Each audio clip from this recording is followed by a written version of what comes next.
Why is it that some people get everything that they desire and some people end up struggling so much? So much so that they don't know why it's always happening to me.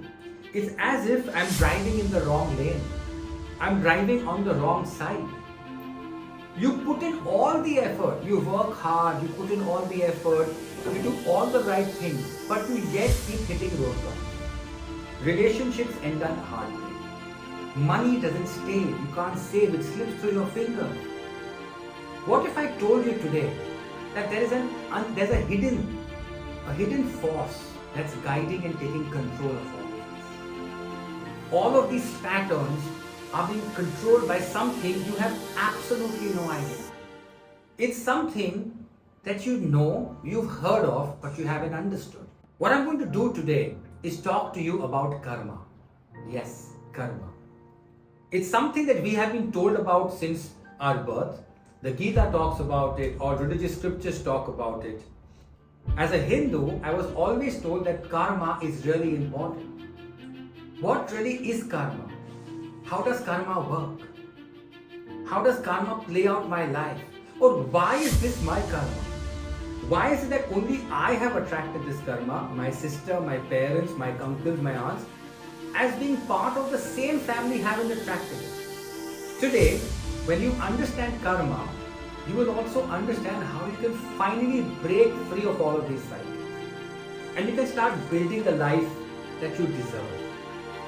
My name is Hitesh, Bhatia. I am your host and your host. Stay with me till the end. It's about to get transformation. I too found karmic patterns in my life. I found many karmic patterns. I was able to resolve them. In that journey, I spent so much time understanding what karma is. And I was amazed. I was amazed because I thought I had no control on it. I thought I had no power to change it. What I'm sharing with you today are these insights where I understood how you can actually understand what karma is, then how you can actually learn about resolving it, the tools, the techniques to resolve it, and finally be free of that karma. What really is karma? The word karma originates from the Gita, the Bhagavad Gita. The Bhagavad Gita tells us, the word introduces us.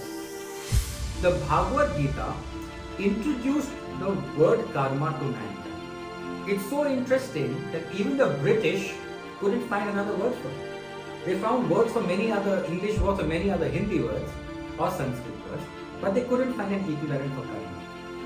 The first rule of karma says that the entire universe doesn't have the knowledge to understand karma. If you collected the entire wisdom of the universe, you yet wouldn't be able to understand karma. The reason? Karma is like a matrix. It's always evolving. As consciousness changes, as mankind and humankind changes, karma also changes.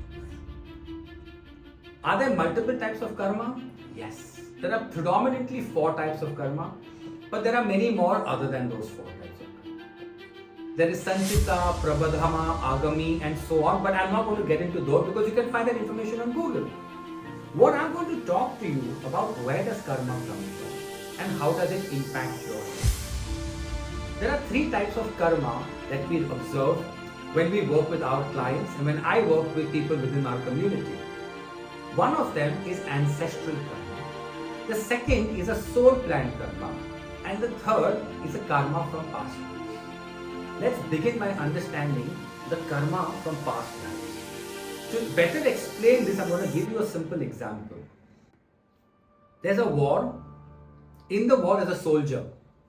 A soldier's job is to guard his or her empire or kingdom or whatever you want to call it. The soldier goes about fighting the battles and the wars, kills people, hurts people, does what needs to be done in the war. Sometimes in war, the soldiers also rape the women, kill the children. But the soldier does what the soldier needs to do. Does karma set in? Does karma not set in? And let's understand that today. What happens with the soldier? The soldier has 3 choices. Choice number 1, the soldier says, it's my job, it's my duty to do this. I have to guard and I have to protect my castle, my king, my kingdom, my city against the invader. If I don't do it, somebody else. It's my job to protect. As part of my job, I might kill, I might rape, family. It's okay. The second scenario is where the soldier is enjoying the killing. He says, I am going to be the bloody best soldier. If my competitor, if my colleague kills 5 people, I will kill 10. If he rapes 2 women, I will rape 4. The soldier is enjoying killing, raping, doing whatever it is. He's on a high. The third scenario is the soldier is guilty. He says, why do I have to kill people? Why are people fighting over land? Are we taking lives for this land? Why are we doing all of this? In the first scenario, the soldier does not attract anyone. In the second and third scenario is when karma steps in. And that is what we call past life karma. When you die, as part of your dying thoughts, how do you look back at your life? How do you look back at the choices you made, the decisions you took? If you say that yes, if the same soldier looks back at his life and says, you know what, I had an option. I could not have been a soldier. Maybe I was better off as a farmer. I would have killed less people. I'm sorry to those people who I killed. I did it as my job. That thought, that dying thought, offsets all karma. Unfortunately, most of us don't die like that. We die thinking that I did not do anything wrong, or I enjoyed what I did. That is when the karma rolls over to the next life. It's not bad. Karma is good because the universe gives us an opportunity to offset the right and wrong. And we'll talk more about that later. So here we spoke about past life karma, where there is karma inherited from our past lives. Karma could be deeds, could be actions, but could also be thoughts. And I repeat that. It could also be thoughts. So karma operates differently. Remember, it's an ever-evolving matrix. So it's not easy to understand and from this point of time. In our past lives, how we behaved or what we did starts attracting what we feel or do in this life. That is the karma of past life. The second karma is the karma from our ancestors. We are nothing but a collection of our experiences. Our experiences come from this life, but also come from our ancestors because we carry their DNA.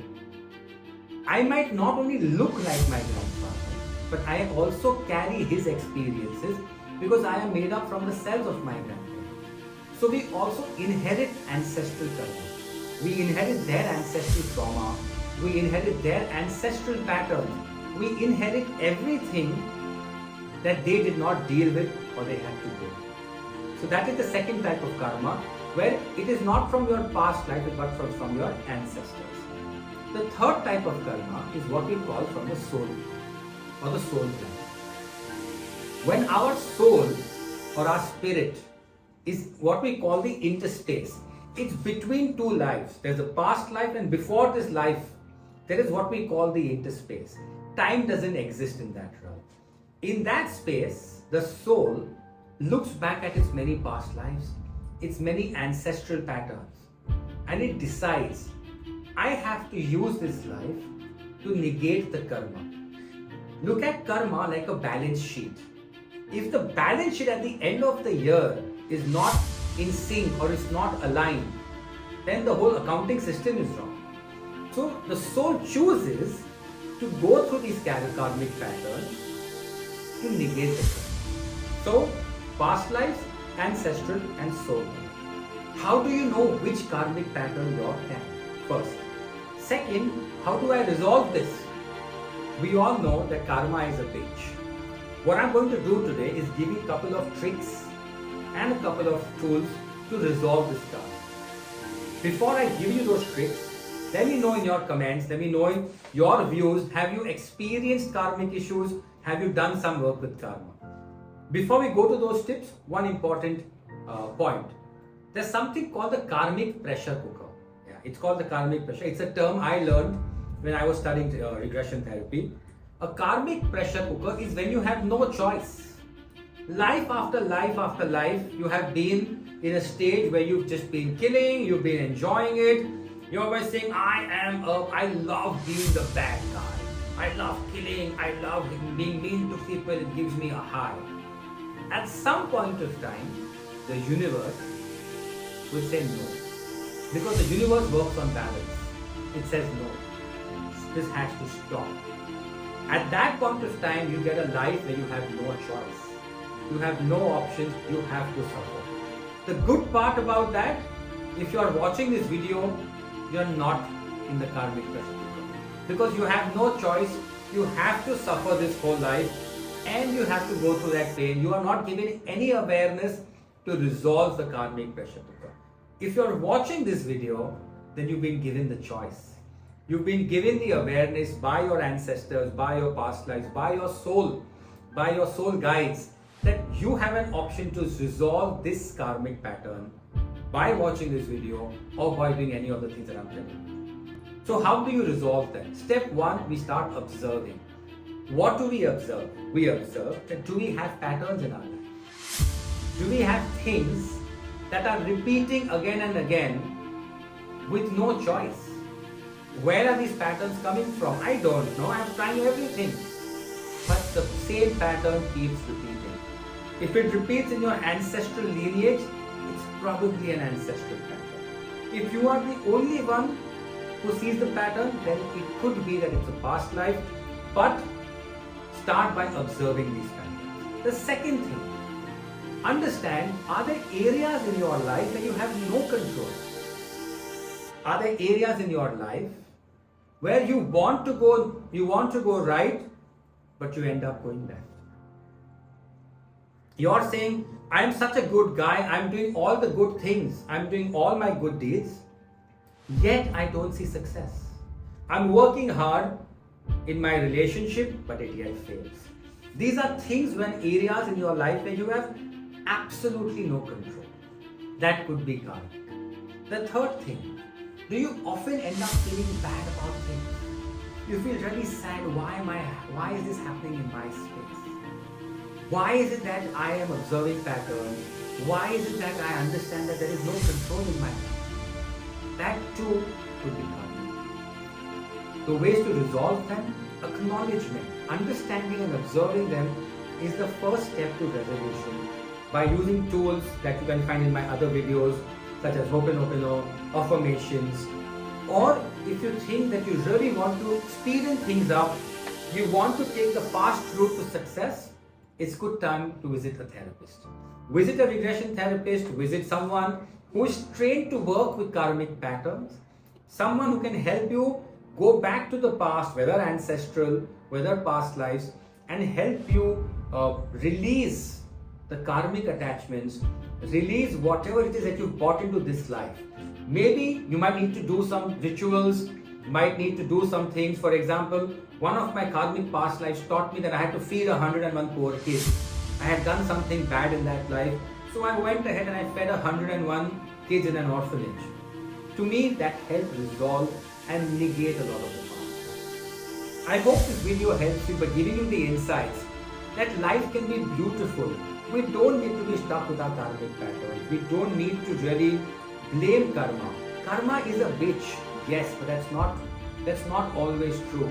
The universe has shown us that there is a karmic pattern so that we can resolve it. Right? So be grateful to your karmic pattern, because it's a chance for you to balance and live a much healthier life, a much meaningful life. Thank you so much for watching. See you soon. Bye-bye.